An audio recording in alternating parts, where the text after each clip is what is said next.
चौथीची विद्यार्थिनी आज तुमच्या समोर छत्रपती शिवाजी महाराजांविषयी काही बोलणार आहे। महाराष्ट्राचा इतिहास लिहिला तो कुणी ऐऱ्या गायऱ्याने नव्हे, तर महाराष्ट्राचा इतिहास लिहिला तो भगव्या शाहीने, तलवारीच्या खणखणाटीने आणि घोड्यांच्या टापा आणि शाहिराच्या डफाने।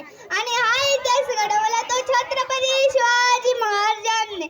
मुजराच्या छत्रपती शिवरायांना रयतेच्या राजाला, ज्याच्या भक्तीला जोड नाही, शौर्याला तोड नाही, जो अथांग आहे सागरासारखा, ज्याचं छत्र म्हणजे आभाळासारखं, तो त्या सूर्याची शान, मराठी मानाचा धगधगता अभिमान, जे काळीजा या सह्याद्रीचा, ज्याला शंभूचा अभिमान, महाराष्ट्राच्या प्रत्येक देवाऱ्यामध्ये ज्याला पहिलं स्थान आहे, असे ते प्रौढ प्रताप पुरंदर क्षत्रिय कुलवतहून सिंहासनाधीश्वर राजाधिराज श्रीमंत श्री श्री श्री शिवछत्रपती शिवाजी महाराज की जय। बंदुकीच्या जोरावर आणि हंटरच्या धाकावर, बंदुकीच्या जोरावर आणि हंटरच्या धाकावर मी अनेक वाघांना माणसाप्रमाणे जगायला शिकवणारी माणसे बघितली, परंतु बंदुकीच्या जोराशिवाय आणि हंटरच्या धाकाशिवाय इथल्या माणसांना वाघाप्रमाणे जगायला शिकवणारा मी एकच वाघ बघितला, आणि ते म्हणजे छत्रपती शिवाजी महाराज। आज आपण ज्या महाराष्ट्रामध्ये राहतो तो महाराष्ट्र म्हणजे काय? तो महाराष्ट्र म्हणजे शिवरायांच्या विचारांचे संस्कार आणि छत्रपती शंभूराजांच्या पराक्रमाचा साक्षीदार म्हणजे माझा महाराष्ट्र। कष्टकरी शेतकरी दीनदलितांच्या आणि 105 हुतात्म्यांच्या बलिदानाचा आणि त्या दिल्लीच्या तख्तालाही घाम फोडणारा जिगरबाज माझ्या मर्द माऊल्यांचा महाराष्ट्र। आणि आज महाराष्ट्राच्या मातीत 19 फेब्रुवारी 1630 रोजी एका रत्नाचा जन्म झाला, आणि ते रत्न म्हणजे छत्रपती शिवाजी महाराज। छत्रपती शिवाजी महाराजांनी त्यांच्या आयुष्यात अनेक वस्तू वापरल्या आणि माणसे जपली, परंतु आपण मात्र माणसं वापरतो आणि वस्तू जपतो। त्यांनी त्यांच्या दूरदृष्टिकोनातून भारताच्या इतिहासावर सुवर्ण अक्षरांनी इतिहास लिहिला। त्यांची ऐकलेली प्रत्येक गोष्ट आपल्या मनामध्ये ठासून भरली आहे, आणि असाच एक प्रसंग मला तुम्हाला सांगावासा वाटतो। एकदा छत्रपती शिवाजी महाराज कर्नाटकाच्या मोहिमेवरून महाराष्ट्रात परत येत होते, तेव्हा तिथे एक बेलवाडी नावाचं गाव होतं। तेथे एक छोटासा किल्ला होता। मल्लमा देसाई नावाची ठाणेदार तिथे राहत होती।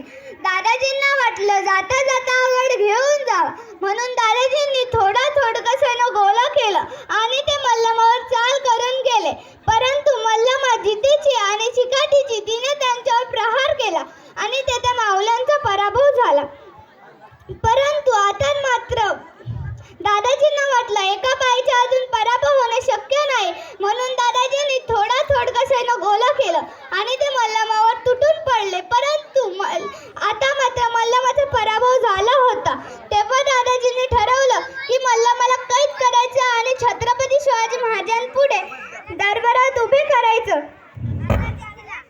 मल्लमा आत गेली, ती आपल्या कान्या बाळाला घेऊन बाहेर आली आणि छत्रपती शिवाजी महाराजांपुढे गेली आणि नतमस्तक झाली आणि म्हणाली, राजाजी, मी तुमचे गुन्हेगार आहे, काही शिक्षा द्यायची असेल ती मला द्या, परंतु यात माझ्या बाळाचा काहीही दोष नाही।